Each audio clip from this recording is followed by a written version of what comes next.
Good morning. It's time to calibrate, and this is episode 51. You know what that means? It means we're only 2 weeks away from our 2-year anniversary. That's a cotton anniversary, Bob. Have you got your cotton ready? Cotton is ready. Cotton candy in particular, actually. Perfect. We should do this one in person, actually.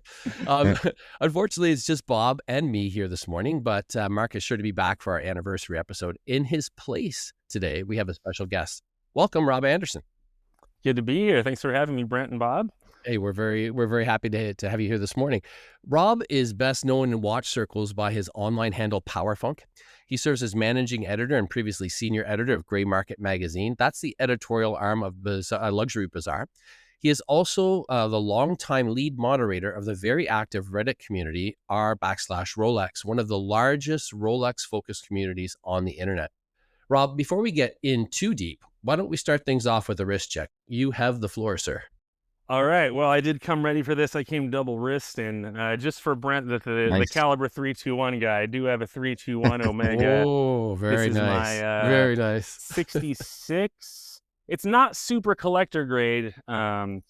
It's got a scraped dial. A lot of people don't realize early Speedmaster dials have white paint underneath the tritium because they knew the tritium would wear out. It wasn't a mystery to them at that point. So really, they're designed to have the tritium scraped off and you see the white paint underneath. So collectors don't go wild for it, but that's what this is. And it was actually serviced in Switzerland. I sent it to Swatch, New Jersey. Swatch, New Jersey actually said we need to service this in Switzerland. So I'm like, cool. So they handled sending it to Switzerland and everything. And they had a remark, dial may remain in present condition. Wow. So it's like, all right, Omega Switzerland says it's cool. So, but yeah, the bezel's not original. The hands aren't original, but it's got the 321 in there. So, and on my other wrist, I have an Abercrombie and Fitch Oyster. This is the first Rolex product sold in America, to my knowledge. It was in the mid 1930s.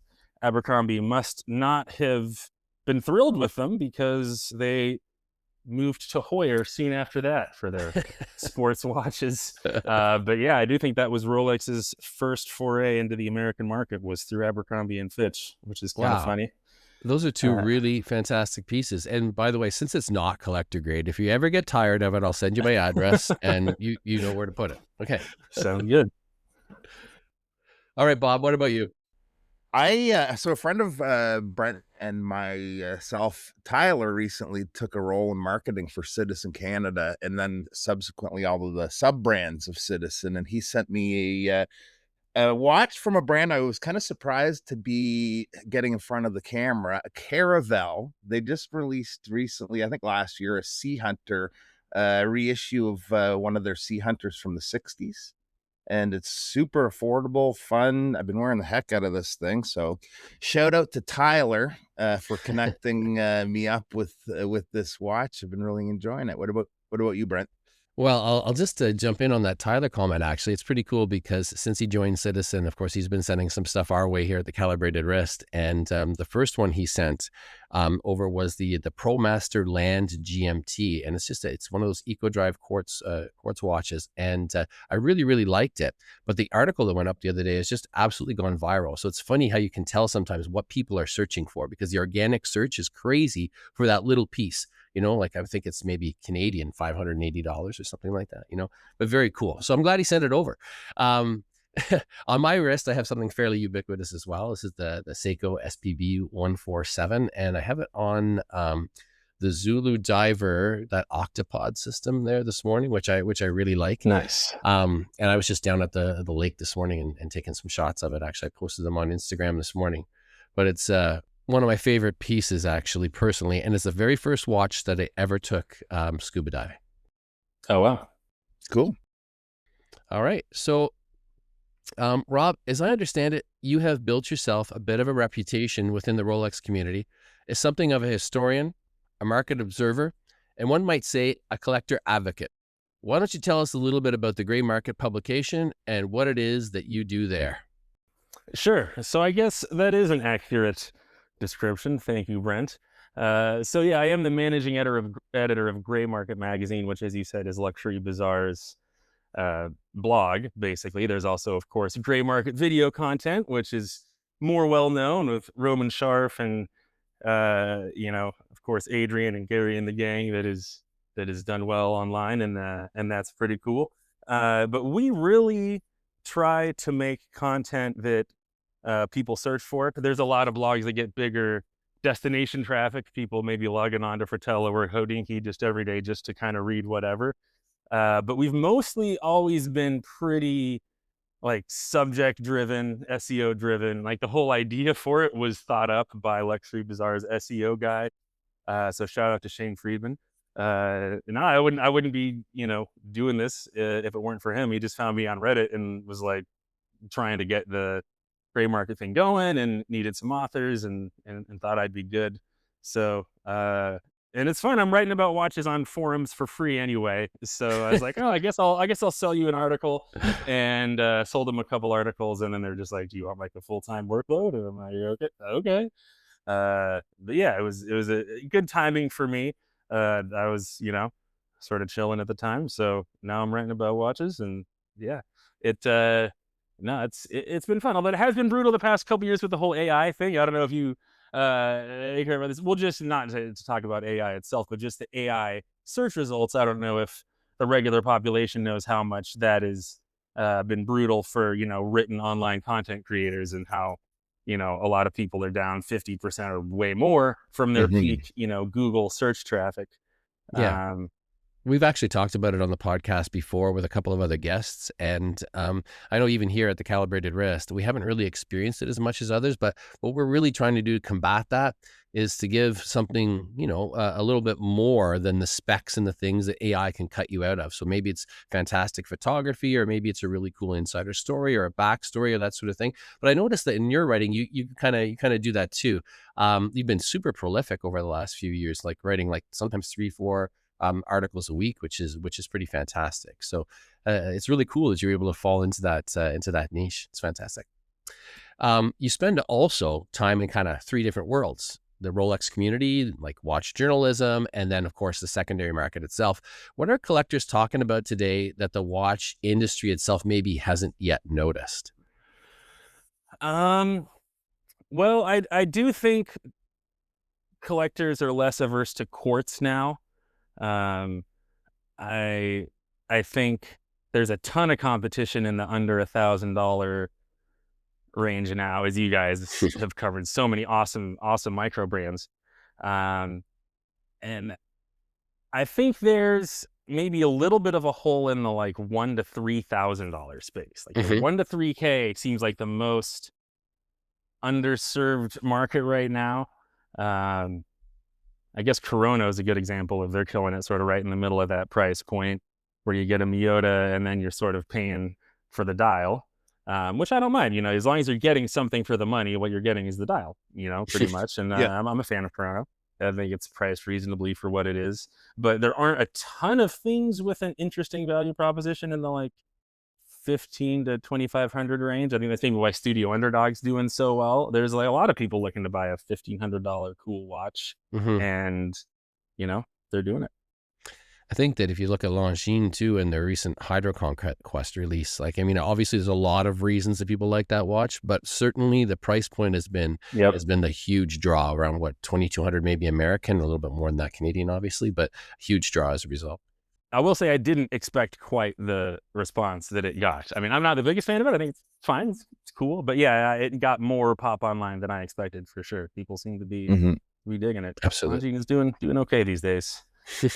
Brent mentioned that you're sort of spend time in 3 worlds within the watch world. There's a whole other world that you're a part of, though I just want to talk about a little bit. I know, even though this is more of obviously a watch podcast, but you're also in the world of stand-up comedy. What's kind of the origin story on that? And are you still actively performing, or? Yeah, I am. I've been doing comedy for about a decade or so. Not that I'm in the place where some of my comedy peers are who started at the same time, but you can't really worry about that in comedy. It's a lot of them don't have kids. Most of them don't have kids. There are very few of my stand-up comedian friends going to, shows every night and doing shows constantly have kids. There's a couple, but no, it's been fun to do. I had a friend that I knew I used to do the my high school's improv comedy troupe. So I knew a guy from that who asked me what I was doing in comedy, and I was like, nothing. And he's like, why not? And I'm like, oh, I guess. That was sort of the thing in the back of my mind. I'm like, why not? Why am I not doing anything with comedy? But no, it's fun. And now in stand-up, you sort of have to have an online presence to do anything. Yeah. And, the handful of comedians I know that have sort of blown up to the point of being able to get to that sort of touring level, or, regardless of the size of your show, to be able to tour is pretty cool. And, you need to blow up online to do that. And there's a whole class of kind of old heads, old seasoned comedians that I think younger people may not even realize exist out there doing cruise ships and out there doing the American Legion shows that people don't even know exist. Like, it was seasoned, amazing comics. But it seems like to break through, you got to have the online presence, which I guess is why I'm here. I don't know, tying that into that is because of my viral video on Instagram from my stand-up comedy account is why I'm here. To mention that. But yeah, I guess you guys like weekly still, or like how often are you getting up on stage? Yeah, about once a week. Try to get it more than that, but that's sort of my minimum, just to stay up there. Last time I was going to do a bar show, it was this week, but it was during a World Cup day. There were just so many Scotland fans just yelling and chanting. It was just like, well, I guess a comedy show is not occurring here tonight. It was just amazing. All the comedians just sat around drinking, just observing the Scottish people, and it was better than any comedy show ever. It was great. There's been a whole lot of coverage on that up here in Canada too. The whole Scottish crowd down there. It's real. Yeah. Yeah, that's wild. So where do you actually perform? What club are you perform at? Well, club is, the goal. It's mostly bar show. It's funny. There's sort of open mics. Everybody just goes to open mics, and then there's booked shows, and AKA showcases, where you're doing 8 to 12 minutes at your friend's shows wherever they convince somebody to host. Like a buddy of mine in the town I'm at hosts a show like once a month on Thursdays. So he'll have me, go do 10 minutes a lot of times when he's doing that show. And he packs the place. It's at this random just like restaurant, but like he sells tickets online, promotes it on Eventbrite, whatever. He does what he does to pack the place. So there's sort of that tier of show. There's sort of open mic, showcase at random location, small club, big club. Mm-hmm. And I've done, a few minutes at a random small club. The Comedy Studio is cool. But then there's Laugh Boston, which is sort of the A club, and I haven't been passed at Laugh Boston yet. That's sort of in stand-up comedy, when you've been cleared that you're good enough to perform at a club, that's called being passed. So that'd be a long-term goal to get like passed at an A club would be cool. But someday I'll do, showcases and stuff for fun too. Nothing wrong with that. Since we're sort of chatting origin story with the stand-up, how did you get into watches in the first place? Where did that all start for you? I loved my digital watches as long as I can remember. I remember loving my Casio digital watches. I had a pre-G-Shock and then a G-Shock. And then when I was in high school, my parents bought me a two-tone Citizen with airline miles. I think it was literally like United airline miles that my mom had that were going to expire. So she cashed them in for this, quartz Citizen that I wore all through high school. And then my parents gave me a Zodiac, a quartz Zodiac, when I graduated high school. That's what I wore for most of college. And, when you live in Boston in the early 2000s going to college, great time to be a weed dealer. I enjoyed that heyday. So I will say in college, I did get my first Rolex Submariner. I had the 16610 back when that was new. It was about 20 years ago. Yeah. Or a little more now. Time flies. But yeah, that was my everyday watch for just about 2 years. I just loved it. I'd always loved watches. I remember once I went to Switzerland with my parents. I went into a Rolex store and I saw the Submariners. I'm like, that's awesome. But, my parents didn't buy them. It's not like my parents, had Rolex money at the time or anything. I just thought, wow, that's awesome. So that was probably at the back of my mind somewhere. And then once I had one, I'm like, this is awesome. And then I think it was about 3 years of just being completely happy with this one Submariner on my wrist to getting on the forums and then starting to read rolexforums.com every day and eventually winning a Speedmaster. It's like, well, it seems like these guys say Speedmasters are awesome too. And I think this was my second nice watch after my sub, got into a Speedy, and then I sort of got into small vintage Rolexes like the Pool Interdrill Air King. I have a Rolex with the oil company's logo on it. I think one of the first things I wrote about Rolex was about the Domino's Air King. I remember when I was first on forums about 15 years ago, Domino's Air Kings went for less than regular Air Kings. Like maybe at the time a regular Air King went for $2,000 and the Domino's one would go for $1,800.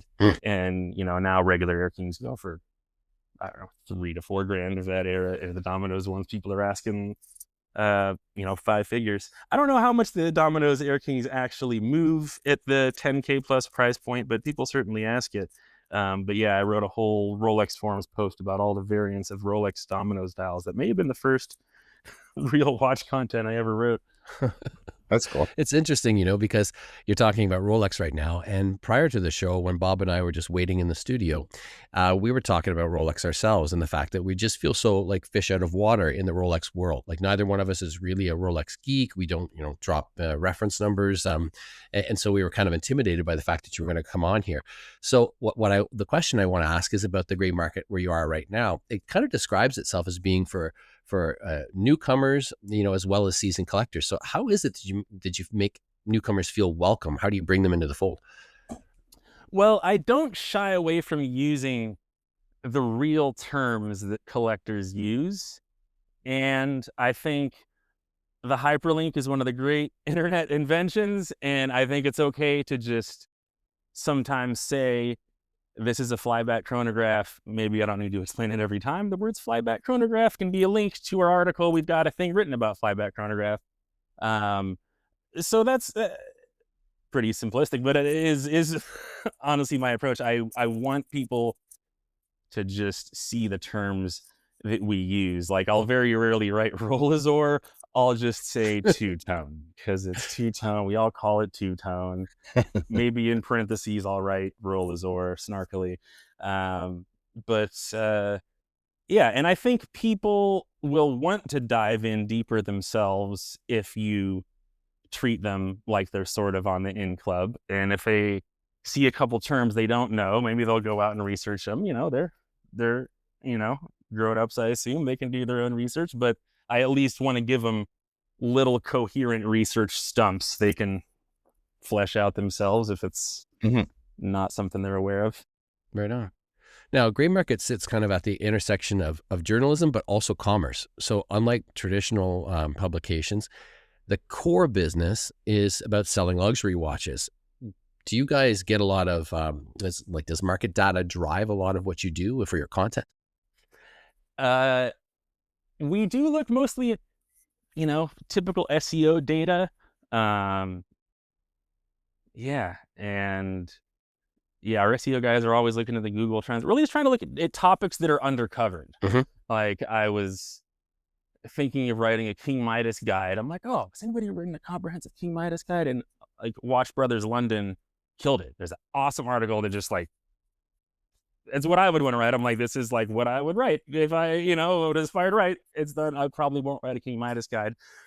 I am writing a Jules Audemars guide because nobody gives a crap about the Audemars Piguet Jules Audemars, even though it was apparently sort of their flagship line for a little while, or for like 2 years they were trying to make it that, and then we're like, never mind. Their first Grand Complication wristwatch was in a Jules Audemars case. And nobody cares because that's how much nobody cares about Jules Audemars. But I think the Jules Audemars are cool. I am an owner. I got a Jules Audemars chronograph, so I'm biased. But anyway, that's just sort of an example of it. And my SEO guy might tell me that there's no freaking volume for Jules Audemars and not to bother with it. But also, if we can own it, then that's good. People will reference you, and AI can't help but reference you if you answer somebody nobody asked. Because AI chatbots they're not to use teleological thinking and apply human characteristics to an algorithm, but it almost is lazy. It doesn't want to do the groundwork of fact finding if it can find somebody that says they found the answer. It'll look for the person that says they have the answer rather than calculating the answer 10 times out of 10.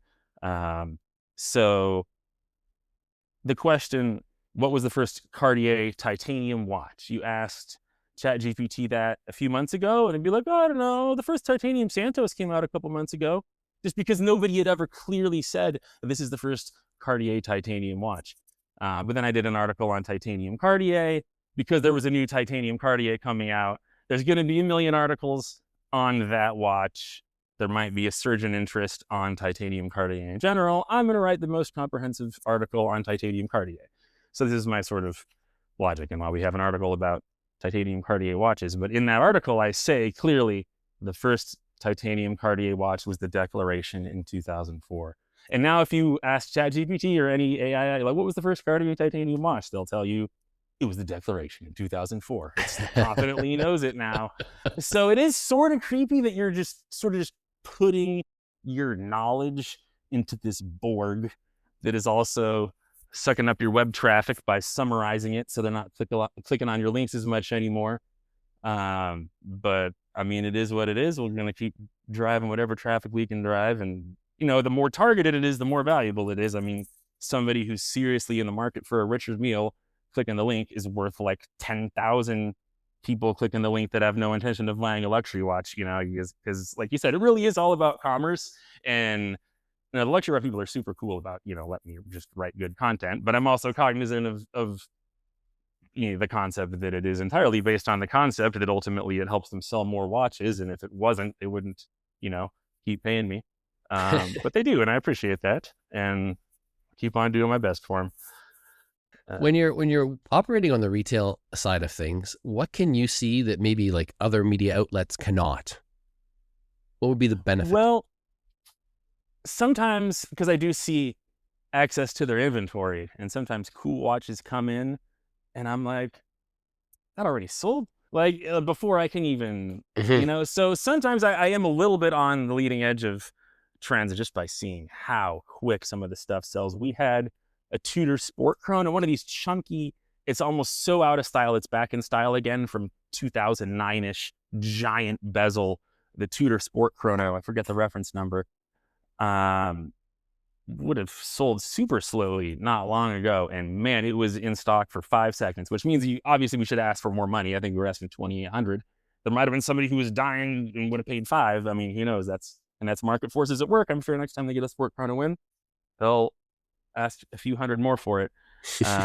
But yeah, it's crazy how they can't keep Jordans in stock. I mean, that's probably not news to anybody, but they also don't get that many Jordans in stock because people aren't selling them. I see them get a lot of all sorts of brands. But man, the Jordans and Richard Milles sell quick.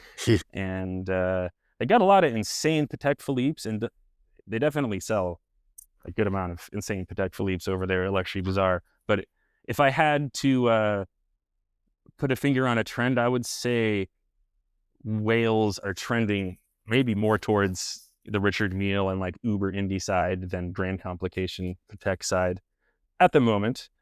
But yeah, everybody's looking for the next, you know, Rex Heppy, and there's a lot of brands with ridiculous wait lists. It's not even just the ones like Rex Hepp and Kerry Voudelaine, and I'm finding out about new 6-figure indies every day that I haven't heard of that already have wait lists that are closed, that are 11 years long, which is cool. So it does seem like the market for these obscure ultra high-end independents is robust. So the ultra rich are doing well. Good news, everybody. We were actually kind of wondering, like, how often is there a disconnect between what like enthusiasts are talking about online and in the forums and what people are actually spending money on? Is that a pretty common thing? You know, I would say there's a pretty good correlation with what forum nerds nerd out about and what actually sells. I mean, I would say it all comes from the same root cause, which is some inherent cool trait. But yeah, maybe there are some uber collectors that are ahead of the curve on some ultra rare stuff. But yeah, we don't feel too much pressure as a sort of unauthorized dealer to really write any, you know, standard fare or blase, positive fare about any particular brand. I mean, we are selling these brands, so it's not like we're going to be complete haters. But if Panerai releases a crappy watch, we'll tell you don't buy that one. We got the good ones in stock. I mean, Mhm. Yeah. But yeah, I think we're so SEO driven and just, I mean, not even just terms like we're just SEO, but just like we want to answer the questions that people are actually asking. If somebody's got a question about watches, especially if nobody else is answering it coherently, we'll answer it coherently, and good things will tend to happen from that. This might actually lead into my next question. You've dropped a lot of names there: Rolex, Patek, AP, Richard Mille. How much sort of collusion or coordination exists between Luxury Bazaar and what you're doing at the gray market, or even what's happening on Luxury Bazaar YouTube? Not too much. I mean, there could be more, to be honest. I mean, well, if they get a lot of stock in something or they have something they want to sell, they'll tell me to write about it, which is cool. I hadn't even heard about Ferdinand Berthoud, and then they got a couple Ferdinand Berthouds in stock. They're like, hey, he's right about Ferdinand Berthoud. I'm like, hell yeah. So yeah, if they have any cool stuff in stock, I'm also happy to write about stuff we have in stock because we can get awesome photos. They got great photographers on staff there. Shout out to Shayna. I do like writing about stuff they have in stock, which obviously works well for them too. But for the most part, they let me do my thing, and then every once in a while, I'll see Roman do a video where he's clearly kind of using my research as a base, and I'm like, hell yeah, Roman trusts what I wrote. That's feels good. So you hinted at this a little bit earlier. You started in the forums. So how did moderating the Rolex kind of lead to professional writing? Good question. How did moderating a subreddit lead to professional writing? That is the question. It's not the traditional career path. So as I said, was always on Rolex forums. It skews a little bit old. I'm not the young guy on the forums anymore, at least not on Reddit. But I was sort of on the younger side compared to the Rolex forums crowd, particularly at the time. I mean, a lot of the moderators are, retired dudes that were been scuba diving since the 70s, 80s. They've been using sea dwellers since it was a tool. OGs. I'm not an OG to that degree. But a lot of those old guys were. But a lot of them were also so old they get bothered when somebody said Rolly, and somebody's like, "Oh man, it's got me Rolly." Like, it's not a Rolly. It's a brand of camera, not a watch. And I'm like, man, rappers have been calling Rolexes Rollies my entire life. It's not weird to me. So I felt like there was maybe room for a slightly younger oriented Rolex forum on the web. So I started visiting the Rolex subreddit, which was pretty much dead at the time, or it was dead. I think it had maybe 1,000 subscribers at the time, but if anybody posted anything, people would just say, "Oh, this is a dead subreddit. Go into the main watches subreddit." That's pretty much the response. The only thing anybody ever said was, "This is dead. Go to the watches subreddit." Every once in a while, I'd post something, just because. And one day, unexpectedly, I just got a message in Reddit. It's like, "Would you like to be a moderator of r/Rolex? Brolex added you." So there's this guy with the username Brolex. Great username, by the way. Shout out to Brolex. Just unexpectedly added me and this other guy, Sir Laxer, as moderators. Just unexpectedly, I was like, okay, accept, I guess. And then he nuked his account. So he just sort of added us and bounced. I think he just nuked his whole account and dipped. And I was like, sure, this will be fun. And I basically just started from the ground up answering the questions people were asking. Which is like, okay, that's the first challenge. If somebody's in here asking a question, I'll answer it. Like, when did they change from hollow end links to solid end links? And I'd research it. I'd search hollow end links, site rolexforums.com. Find a good thread, research it, and answer it. It's funny looking back, and I did used to do that all the time. People would ask questions, and I'm like, well, at least my goal is to answer all the questions that get asked. And I would have to go research the answers to these questions most of the time. And most of the time I was researching them by typing site:rolexforums.com into my Google search, because that's where all the information was.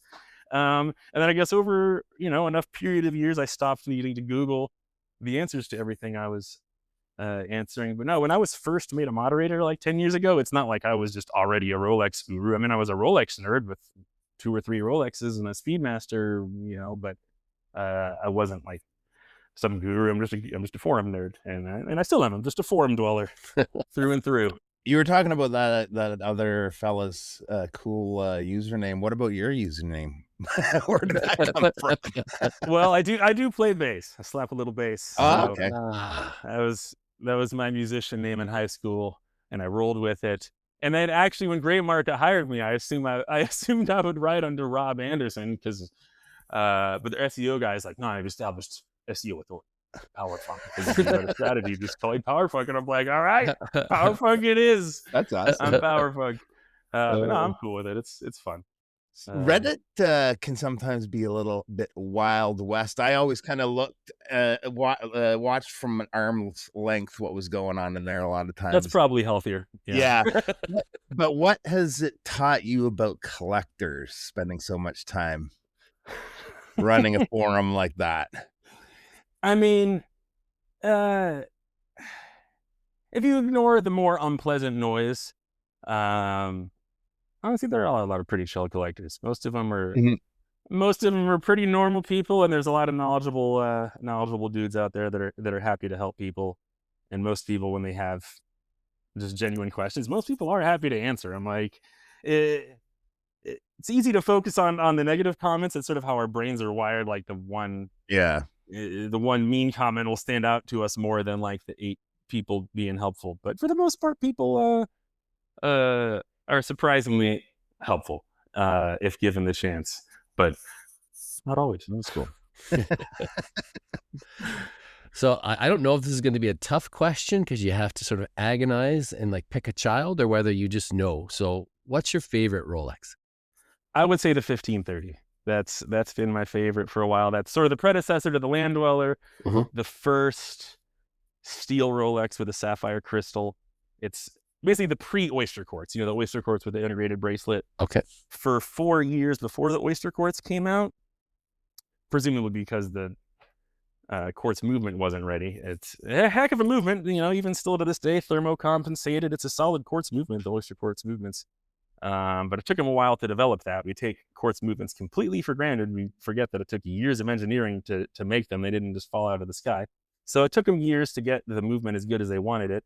And it seems like they needed extra vertical space for the quartz movement that they were planning on putting in there. So they filled the 1530 with just an extra deep reho. So it's just kind of a thick, I guess, I don't know if it's reho or chapter ring. I guess it's the reho. Right.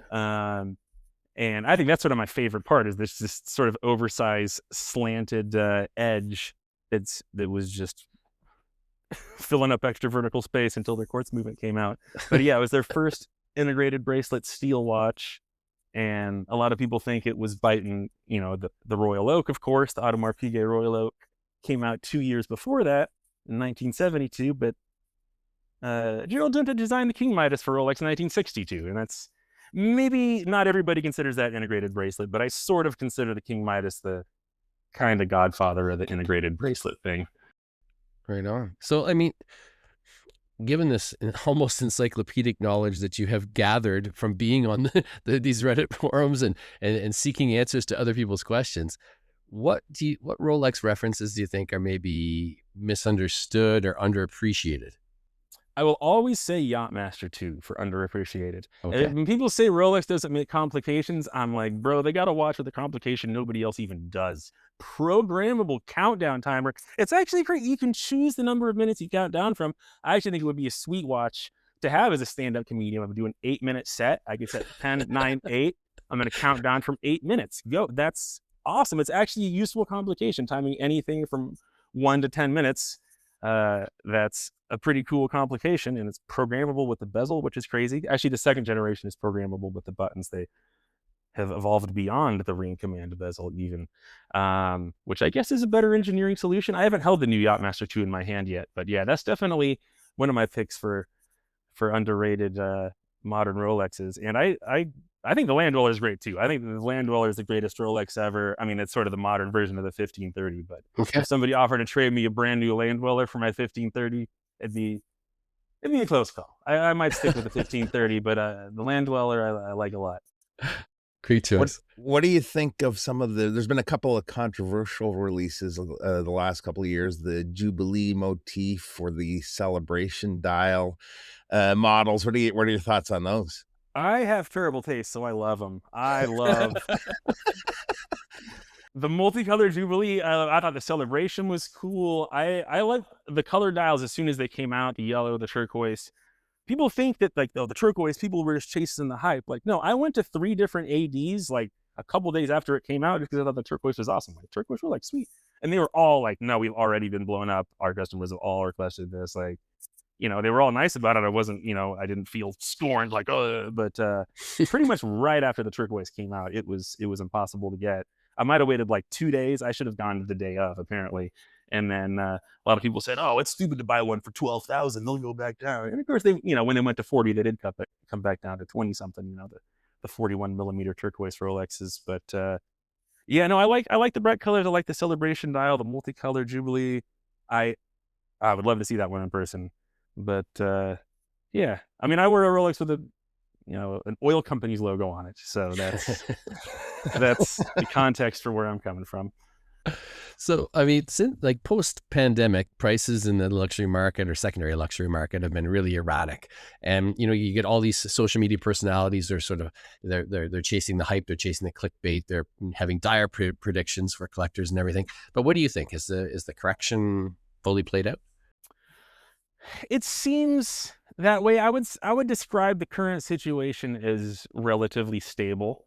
I mean, it's not on some sort of giant upswing, but I don't see any catastrophic collapse either. I mean, the whole watch thing, I mean, I don't see it going away. I mean, there's just something about watches. A lot of people like to buy expensive watches or not so expensive watches. A lot of people are just into watches, and it's not, it's not going to go away completely, at whatever price point, the market evens out to, or multiple price points, obviously.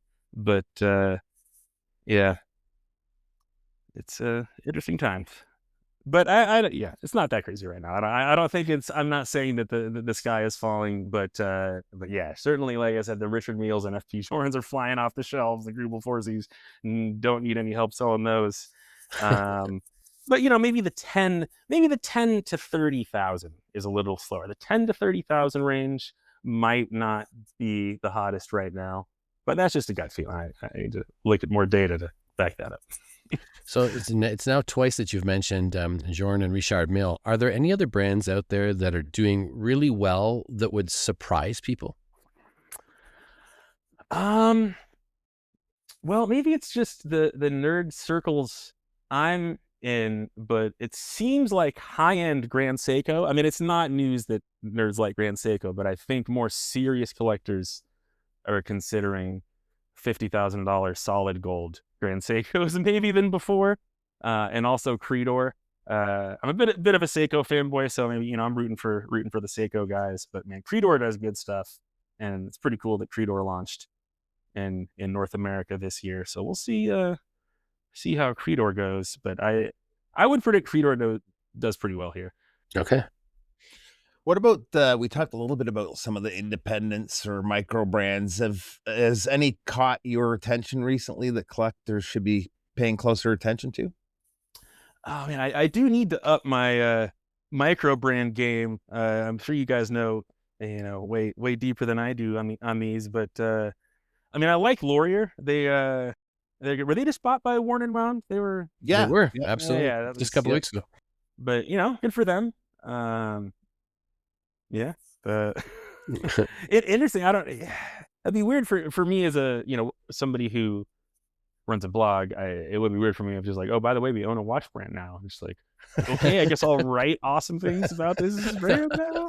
Yeah, and I not to be too much of a hater, business is business. And, I wish the Laurier guys all the success and got no problem with Worn and Wound. So, it's just, yeah, I guess we'll see how that plays out. I do like their designs though. I think micro brands need a good name. Some people downvote me on Reddit when I say Draw Perigo is never going to reach beyond a certain ceiling of success just based on name alone. I mean, the Rolex guy had it right. We need a name that's easily pronounceable, or at least has a cool acronym. JLC's cool. Maybe they could be GP. But I see a lot of micro brands with terrible names, and I'm like, your watch is cool, but I honestly think your name alone might make you fail because this is just a terrible name. And I think some micro brands should consider not putting their name on the dial. I mean, your brand doesn't mean anything to anybody. It means something to the person who bought it, but they know what the brand is because they bought it.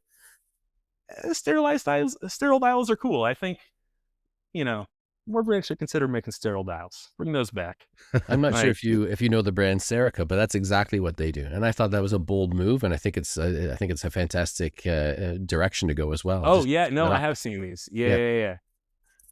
Serica is doing good stuff. Oh, Echo Nutra's killing it. Yeah. With their kind of tank style watches. They were just at the Montreal Timepiece show a few weeks ago, and there's one. It's a longer and slightly larger. I can't remember what model it's called. It's one of their larger tank style models, but that was one of my favorite watches at the show. Actually, they're beautiful.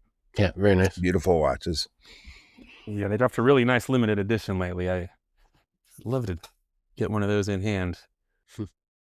So I just asked you about brands that are doing maybe better than others. Are there ones out there that people champion all the time but are actually doing much weaker than expected? I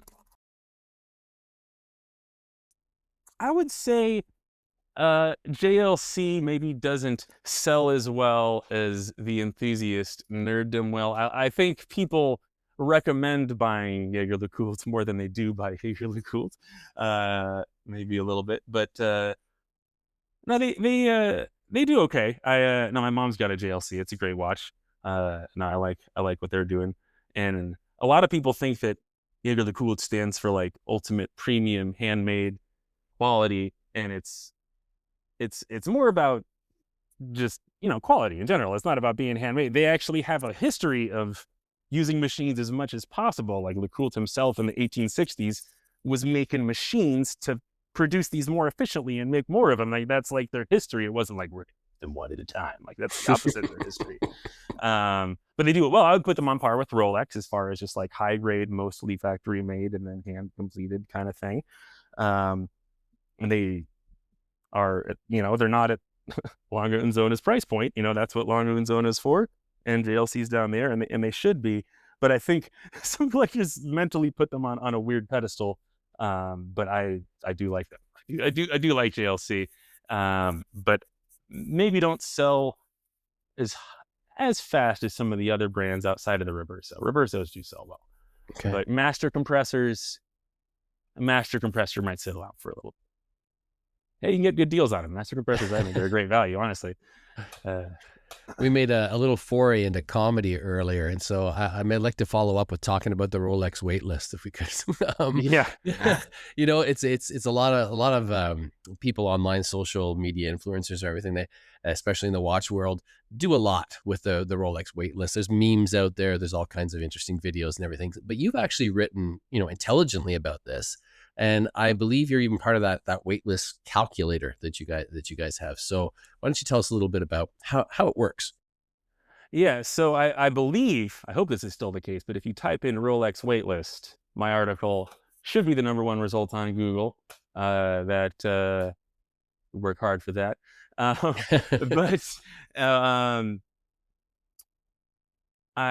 think it's interesting that even Morgan Stanley cites our wait time megathread. I remember, just to give you the history of the wait time megathread, maybe people don't realize, longtime collectors do, but if you've only been collecting watches for a little while, I may not realize how relatively recent the Rolex waitlist phenomenon is. So there didn't used to be a waitlist until about 2019 is when the other mods and I realized every time somebody bought a watch, people would be like, how long did you wait?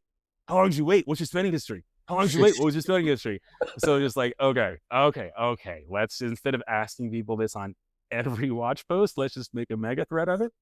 And then we've been doing that every year since. And it's funny, Morgan Stanley even uses this in their data. You have to sort of, click through the footnotes to see that it is actually referencing it. But this is where it's coming from. This random Reddit thread is now sort of the authoritative data source of Rolex wait times.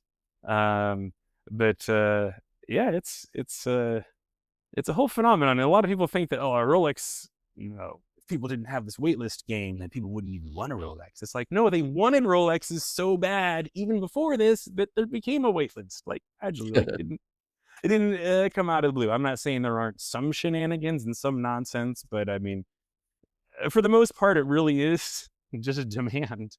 And to your point, the memes and the amount of content online about the Rolex waitlist, as funny as it is sometimes, I think has given people a little bit of an exaggerated impression of the level of absurdity. Like, it's not a complete clown show where just people punch you in the face and tell you can't buy a watch, which is like what some people seem to believe it's like. I've been told that no, we don't, like I said with the turquoise Oyster Perpetual, but never in a way that really rubbed me the wrong way. And I think most jewelry stores, most Rolex authorized dealers are running a business you or I would. I like to think, they're valuing their longtime customers. If somebody spent tons of money with me, would I give them a Daytona over a random person? I mean, of course. And, do I think a certain percentage of watches end up on the gray market? Yeah, I've been estimating like probably 5% of Rolexes for years. I think it's a good estimate. I'd be willing to bet I'm in the right ballpark with 5%.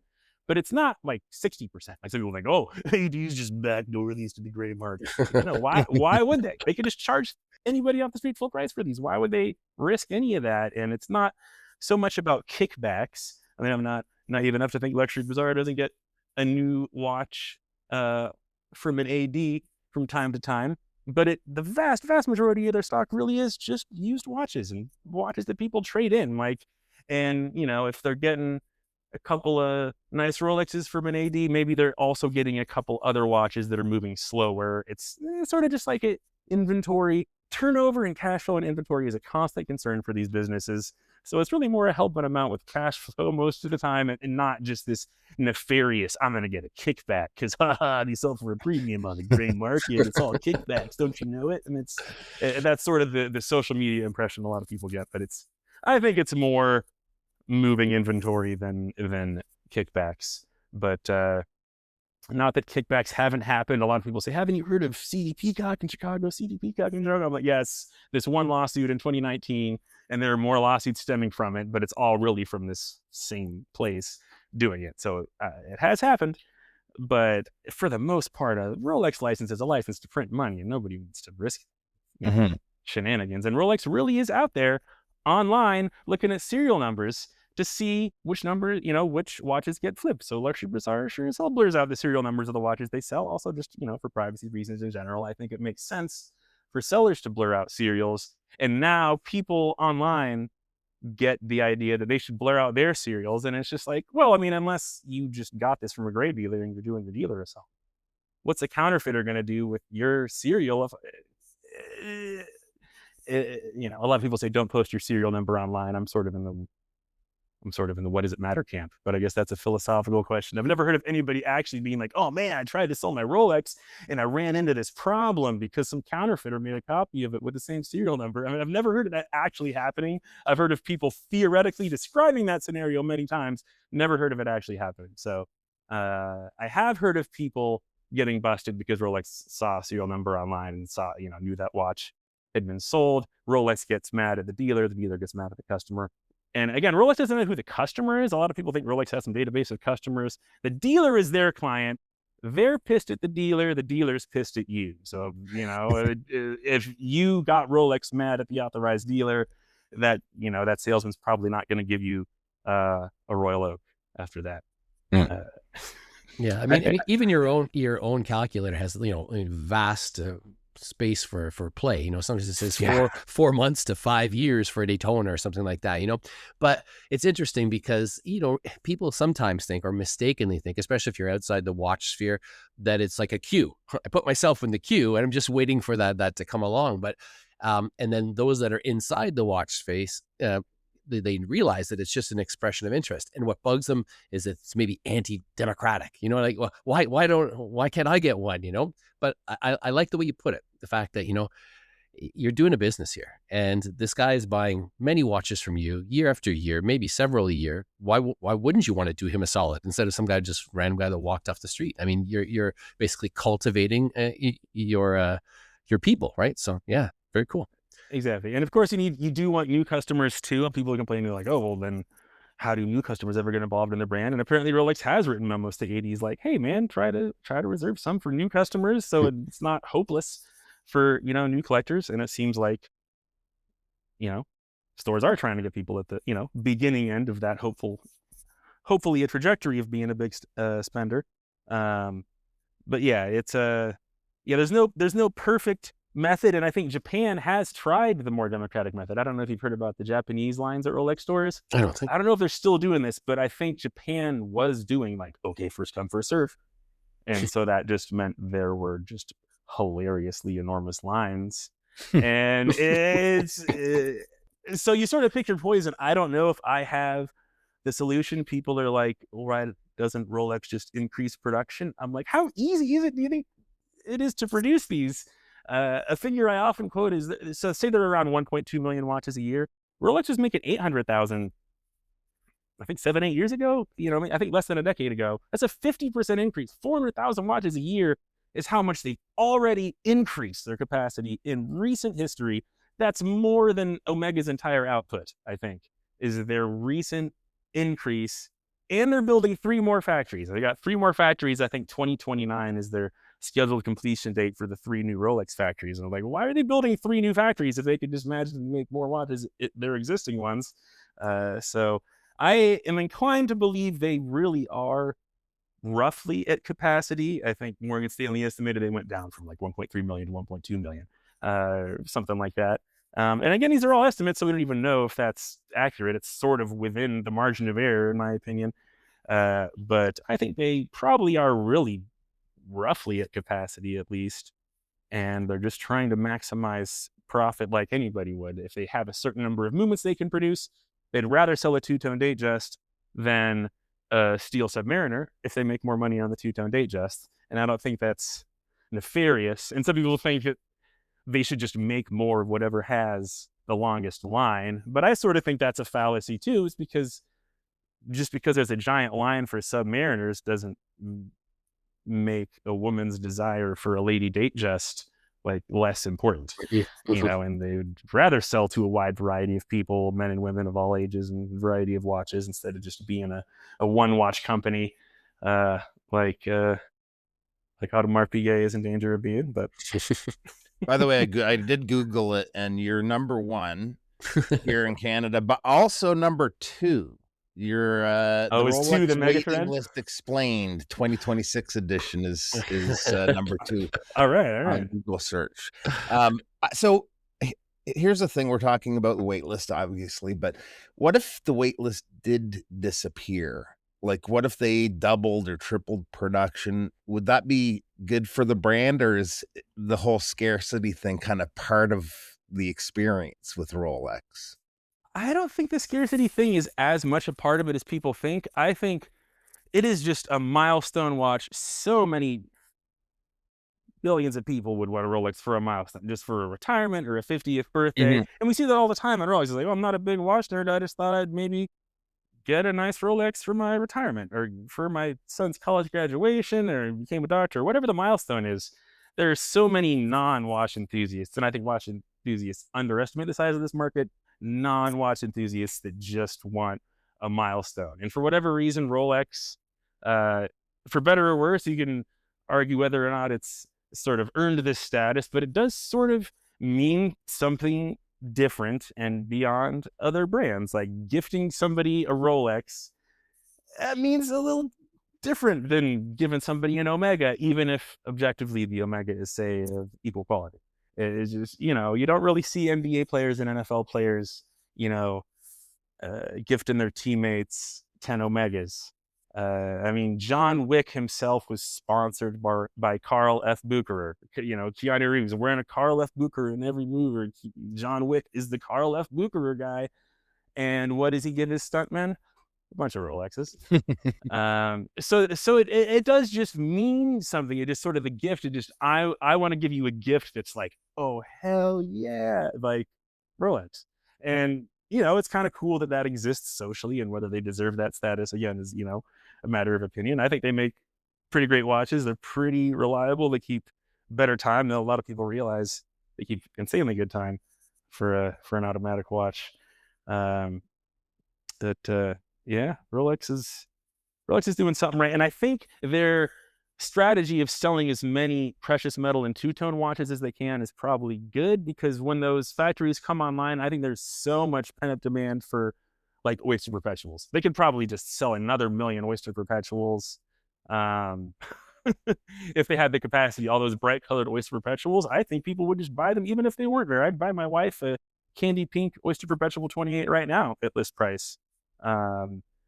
So, and I think I'm not alone. So, yeah, the wait list thing is, it builds on itself a little bit, but I think this sort of self-fulfilling spiral of demand is almost 5 years ago. Late 2021 was the peak of the sort of like, oh, you can flip this, they're worth more money than they're worth, try to get it because they hold their value, sort of spiraling demand thing. That's pretty far in the rearview mirror at this point. And yeah, I think there are a lot of people waiting in the wings that would just go buy an oyster perpetual for $6,000, $7,000 that can't, just because the production isn't there. But Rolex still is selling the million watches they make. And I'm sure as many of those are two-tones and diamond set as possible because they want to make money, and that's cool. But I do sort of expect exactly that. When 2029 comes online, I wouldn't be surprised if oyster perpetuals are easy to get again, because I can't imagine that being a long-term strategy for a basic steel oyster perpetual to be hard to get. And they'd even come out and said, "Oh, the scarcity is not our plan, guys." And some people just don't believe them. Like, yeah, we know it is. Shut up. But yeah, I tend to be more on the side of just like, Rolex just has crazy demand. It's hard to even fathom how strong the demand for Rolex is. It is on another level. Like 30% of the content I write is about Rolex, just because it's like 30% or more of like all search volume about watches is about Rolex, which is preposterous for one brand, given the number of brands that there are in the world. But it's sort of its own behemoth, and it's interesting sociologically, in a way, how it became what it is. But and some people have a natural contrarian reaction to that, and sort of have this natural reaction and say like, "Oh, Rolex isn't so hot," and I get that too. But once you put one on, or at least once I put one on, I'm like, yeah, it's pretty sweet. Speaking of pretty sweet, if the sky's the limit, what watch do you buy yourself tomorrow? Oh man, I should have been prepared for that one. Oh man, wow. I mean, there are so many wild independents doing crazy things. Oh man, there's also so many crazy complicated watches from big name brands that go for pretty good prices. I mean, I say a good price, I mean maybe it's retail is 150 grand and you can get it for 80, like a Zenith. Oh man, some of the Zenith 0 to 5 are some of the high-end ones are pretty crazy. Oh man, maybe a Jade Dial FP Jorn. Okay. I know everybody says that there's sort of this backlash now of people, just kind of like with Rolex, the contrarianism. There's the contrarianism about FP Jordan, and now I feel like the recent narrative is like, "Oh, didn't you know the finishing on Jordan movements isn't actually that good?" Like, okay, maybe it's not Longa. I mean, I think they look pretty nice. And I'm not saying I'm not saying it's what I would spend that money on, given the price that it is, but yeah, and it's almost unavoidable as watch nerds. It's just like, yeah, that seems like the ultimate watch. Oh, but if I was spending 500 grand, I could just get this for 100 grand. Or, all these theoretical dollar figures that we spend time thinking about. Or maybe that's just me. But yeah, actually. So follow up sky's the limit question. If Luxury Bazaar gave you a blank check and unlimited access for one story, what would you want to investigate or write about?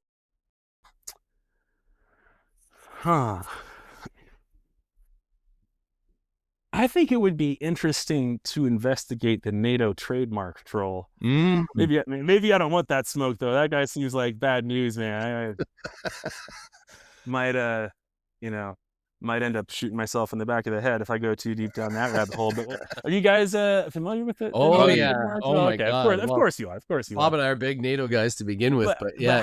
How the heck does that happen? And like, who is this guy and how does he get away with it? Like, and he seems slippery. So it's not an easy one to research, but how this guy, Ronald Subo, I think is his name, how this guy keeps getting away with that is absolutely bizarre. It just kind of shows how once a court makes a certain wrong decision, it can just be like impossible to reverse and just like, oh, cool, I guess you get to just grift off the backs of small business owners for the rest of your life. No, we've known entire companies had to change their names, like, it's unbelievable. Dude, the Toxic NATO guy, I chat with him every now. He just stopped doing it because of he couldn't call himself Toxic NATOs anymore. He's like, you know what? How about I just stop doing this? Screw you guys. I'm going home. This isn't fun anymore. But no, that guy's the man. No, that's a great choice. I was not expecting that one, but that's a great choice. That is a really good choice. I'd love to read the article on that if you ever decide to do it. That'd be fun. I was thinking of actually doing one. Speaking of scandals, the LA Times covered it pretty well. Are you guys familiar with the Nelson Holdo scandal? Mm-mm. So Nelson Holdo and his wife, Mimi Sadell Holdo, are huge jewelry watch scammers in Southern California and California in general. So they've just been scamming people left and right and getting arrested. And then for some reason, California keeps letting them out again and doing the same thing over and over and over and over again. I think probably 5 million plus. Some people are trying to total up the amount that they've stolen from people. It sounds like, if you guys are familiar with the timepiece gentleman scandal, it sounds like I've heard it described as a 10x timepiece gentleman. Wow. Which seems about right. But anyway, the LA Times did a pretty good piece on that lately. I was like, I might cover this Nelson Holdo case. So the LA Times did a whole in-depth coverage and they sent a photographer out. Oh my God, you guys are doing pretty good on this. But good for them for covering it. That's wild that they could just keep scamming people. It's amazing what people will believe with nice Instagram photos. Just keep spooling up new Instagram accounts. I mean, it's the definition of a con artist. They would just establish confidence in any way they could that they weren't scammers, and then they would scam them. But they had all these different businesses. Like, he had to close his business at one point because he was just like known that he was a scammer. And then his wife just opened one in the same location. And his wife still hasn't been arrested, by the way. So if you're out there buying watches, don't buy watches from Mimi Sadell. Stay away from that one. Well, how do you spell their last name? I want to look this up. Let me Nelson Holdo scam.